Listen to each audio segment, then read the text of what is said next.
Well, maybe I'll just try a slower one. But still, same tonality. Whoa.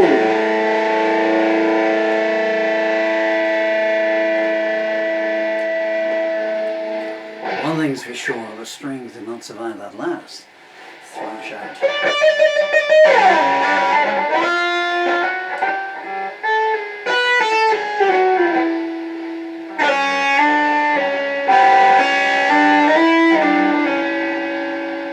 This is called You're Not Her. I'm not hurt either.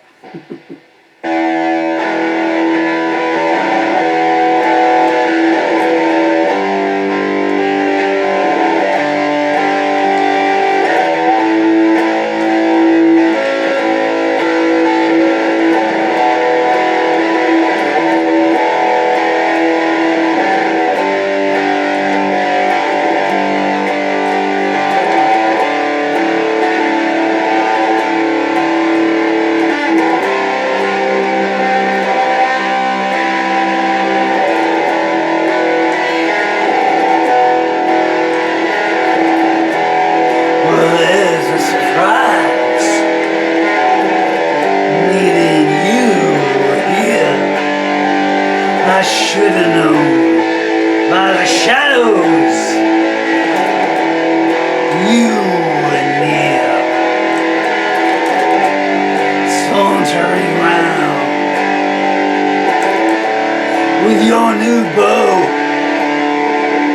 Keep your lips pursed tight. I gotta go. You're not that precious. You never were. You know who you are. You're not her.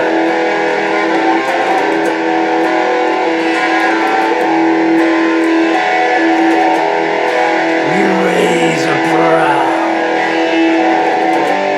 Try and catch my eye. Ain't joining in, and we both know why. You mix black and white. You get shades of gray. Sheathe your smile. No takers today. You ain't that special. You never were. You know who you are. You ain't her.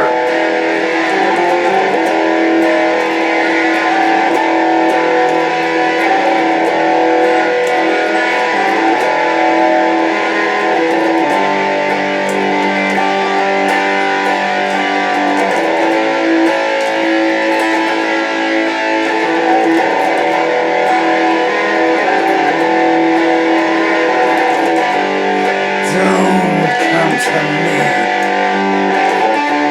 if the bell ain't wrong, I told you before, the song is sung. You ain't that precious. You never were. You know who you are. You ain't her.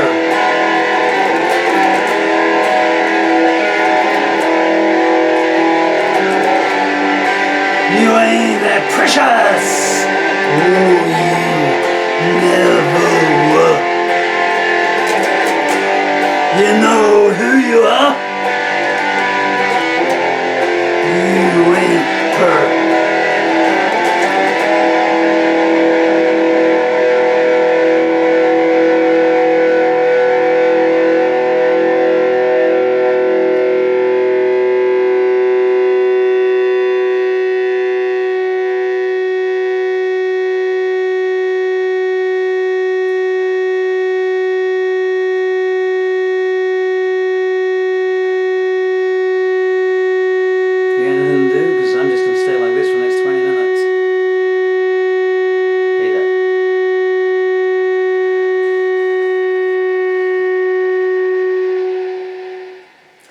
That song, in case you didn't gather from that, is called You Ain't Her, which is a new song. Well, it's a new song. It's about 28 hours old now, which by my standards I guess is ancient. Time was that I'd written another 3 songs in that time. That song is about,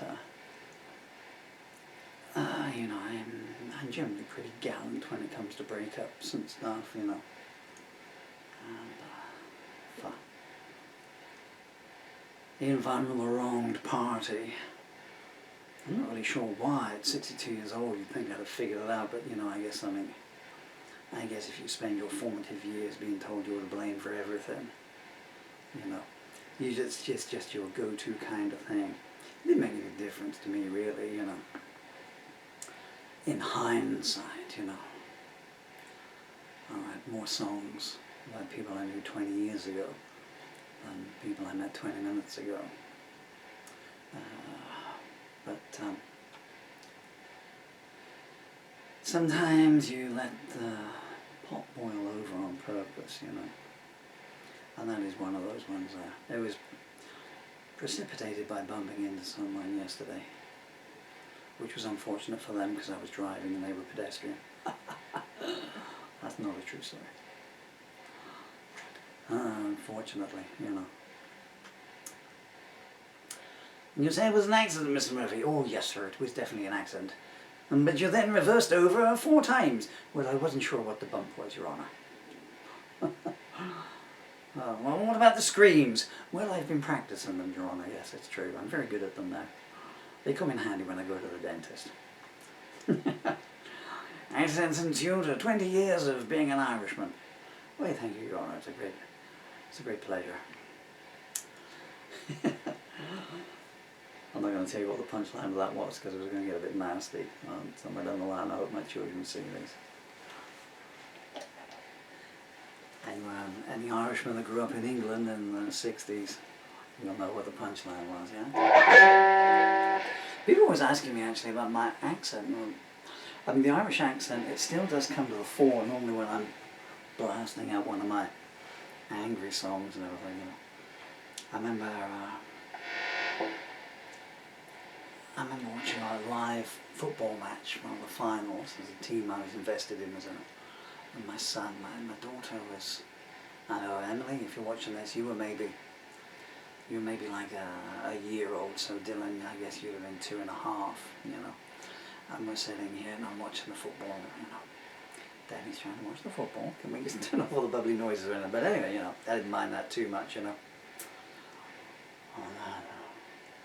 The most blatant foul when we had a clear shot on goal. And all of a sudden, pure Irish bile came out. And I think, Dylan, you were just going, Emily, I think Daddy's speaking in tongues. What's this strange voice? This Irish accent came out. Anyway, but I lost my accent on purpose when I was in the army in the early 70s. In the early 70s in England, late 60s, early 60s. No time in England, in fact, has it really been a good idea to have an Irish accent. In certain pockets, we've been hip and not hip at certain points, you know. You know, we've all been victims of well, some of my best friends are Irish, you know. You know, the chappie that I let pave my driveway, for instance. I don't know his name, I just call him a generic name, you know, because I can. Boy, I'm going off message here. I'm going to end up doing bitter realities at this rate. Where was I going with this? I honestly can't remember what I was talking about. Helicopters coming over now. That's the Air Force. I say, he's talking about Irish persecution again. Go bomb the blighter.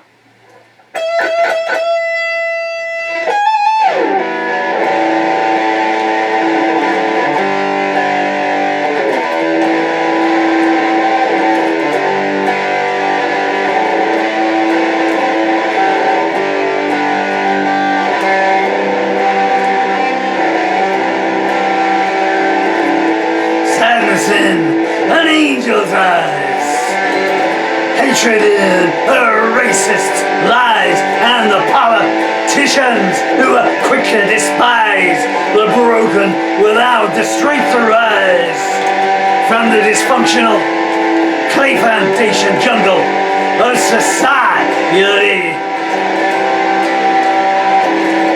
Grief runs from a widow's stare to blind mind judges who pretend to care. The justice gets seen to be fair to the nameless masses who are unaware. The law only works for those with power, wealth, and notoriety.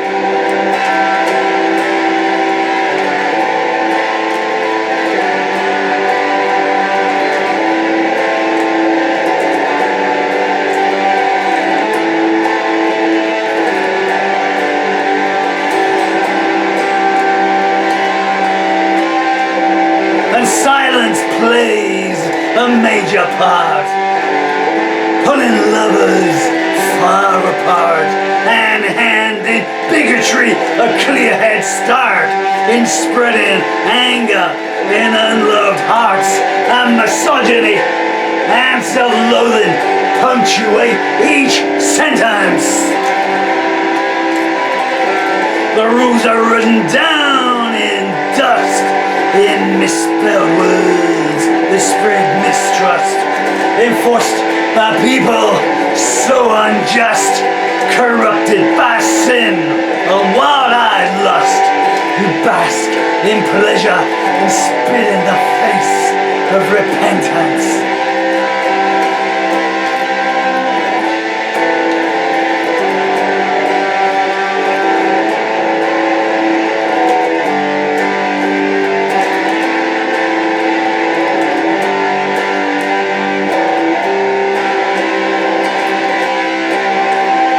You're fooled into false security, told that all men are born free, while the wiretaps and closed-circuit TV make a lie a democracy, and the color of your skin mirrors the fairness in life that you'll receive. Jesus died for you, they say, and they turn and look the other way. When the minds of the scum who love to prey on the weak decide it's time to play, so the story of the Good Samaritan is getting harder for me to believe.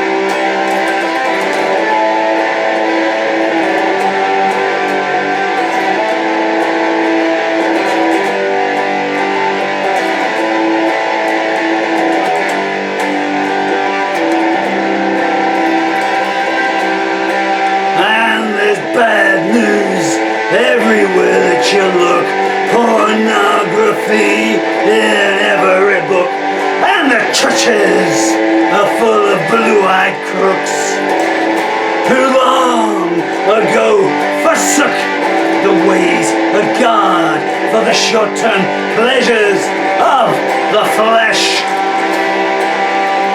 There's drugs being bought by 10-year-olds, teenage bodies being bought and sold, sisters of mercy dying of cold, and if the truth is due to be told, it's time someone said there's not much hope in this world left.